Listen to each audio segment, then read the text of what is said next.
Hey guys, welcome back to Arry the Stag. TR Tony here, sat in the garage. I hope you're all well and if you had a really good week.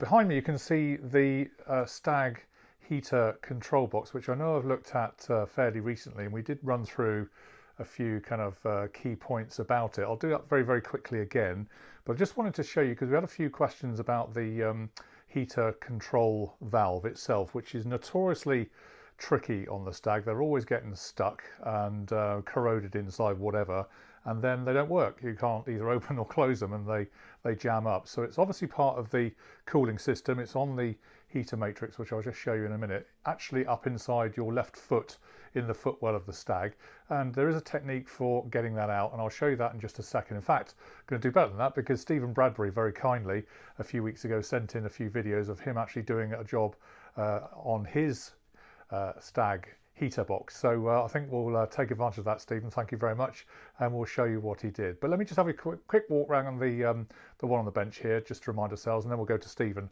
and show you what he did.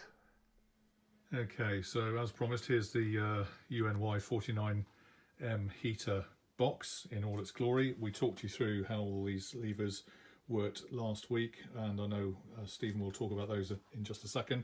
That's the bit that faces you in the kind of dashboard in the central part of the dash, and of course all the mechanism is around here in terms of what we're about to look at, which is this little chappy here, and that's the bit that Stephen's going to talk us through how to remove in just a second. But very useful bit of kit, 2-speed fan, and that's your air intake obviously, and down here, just so you know, is a drain hole, so all your water goes through to the floor on the tunnel through there, so it's just going to be majorly connected when you do that. So okay, good stuff. So that's given you a quick walk around. As I say, we did this a few weeks ago, so many of you will be familiar with the kind of anatomy of the Stag heater control or the heater box itself. Let's now go over to Stephen. Stephen very kindly sent these videos in, and he'll show us actually how to take that little valve out. It's quite a tricky little job, and there are certain techniques to it, and certainly I've learned a lot on this one because we've got a problem with ours on UES 591S,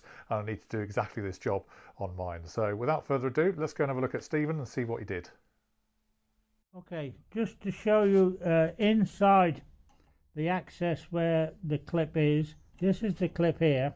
Okay, as you can see, the large lip is at the back, and the section where this cable fits into is at the front.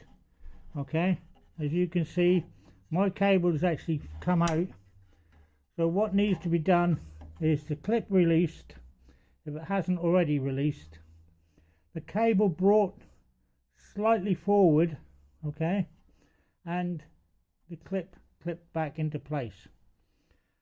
Bringing this cable forward slightly on the lever will alter somewhat the position, okay, if we can get to the valve, okay, without the heater box falling over, okay, slightly here. So you can adjust this up here on this nut if you want to. Personally, the amount of movement that's changed is really irrelevant, okay, so I would just leave well alone. To take this out, okay, we need to get a Phillips screwdriver, preferably magnetic, okay, if not, put a dab of grease on the end, because this screw you don't want to lose, okay. It's a very fine thread and difficult to come by. So I'm going to take the screw out. Okay, you can see how big it is, okay, very fine. Okay, here, I'll put this over here out the way, I know where that is. As I said, we lift, you can see, by lifting the heater valve, we push this forward and it just comes away. The heater valve can only go in one way because at the top here it's angled, okay. You have a chamfer, okay, and a semicircle, and the same on the arm, so there's only one way that can go on. Okay, and I've just spotted another problem I've got here on this old heater box. The retaining bolt is actually missing, so that's something else I've got to replace. Okay, to get this out, not an easy job. I've been told by various people, oh, you can put a screw in there and you can use levers and different methods. The method I use is very simple. I purchased a extracting tool. Okay, that's my extracting tool. It comes in two parts, rod with a thread and a socket type deal. Okay, sits on top. You screw this in, it will just go straight in, no problems. You don't need to go make it really tight. Okay, just snub it up, that's enough. Don't try and turn it or rotate the heater valve. The thread is very fine. You could possibly shear the thread. Okay, as you're going to see, I've added another piece on the adapter nut, okay, which is just a bracket off an indicator or a badge, okay, and I'm screwing down the nut. Okay, remember this is all one hand. Now I continue to rotate. Okay, and that in fact is very tight and that's moving, so I'm going to have to get a crescent wrench on there to rotate that nut.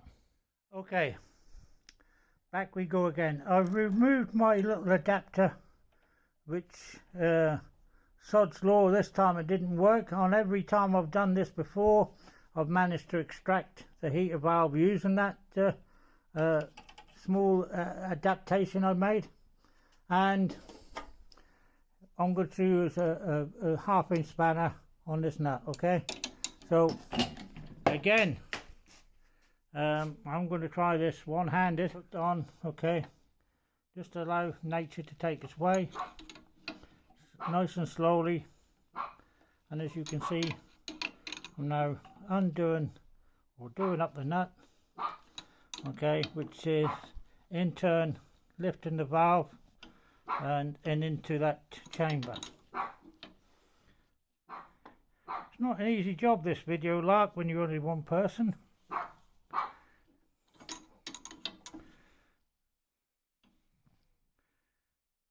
So almost to the extremity of the bolt.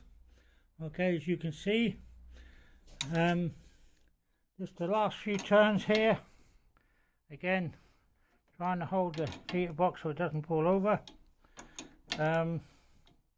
You can see the bolt itself is not rotating anymore, only the nut, which means it's lifting the heater valve nicely. Okay, so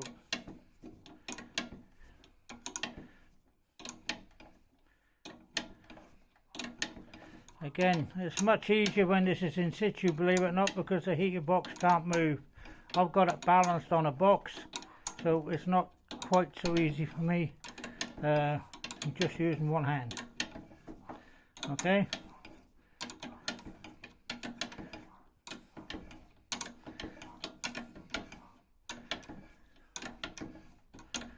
So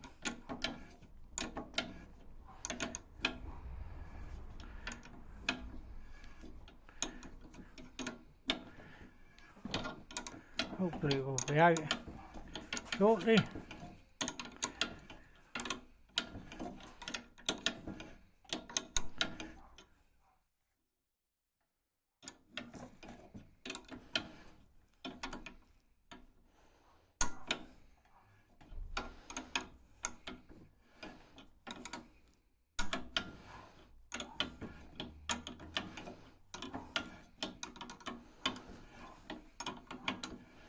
Okay, that's gone relatively loose now, and out it is. There is the heater valve, there is the housing.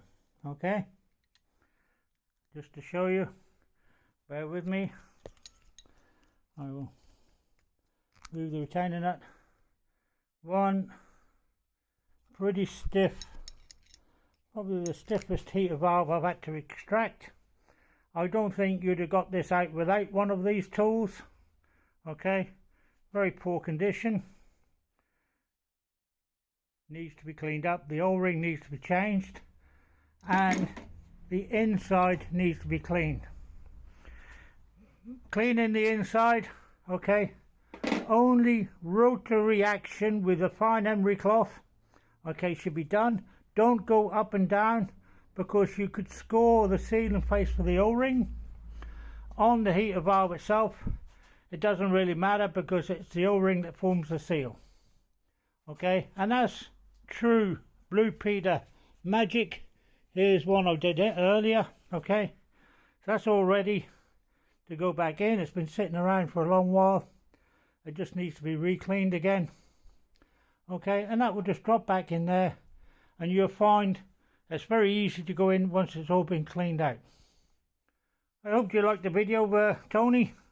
I'm sorry about the poor quality, but I am trying to do this on my own, and talk and think about what I'm doing, and trying to hold the heater box on this box. But hopefully you can use it for some kind of future date Arry the Stag video. Alright, all the very best, my man. If you need any info, just give us a shout. Bye.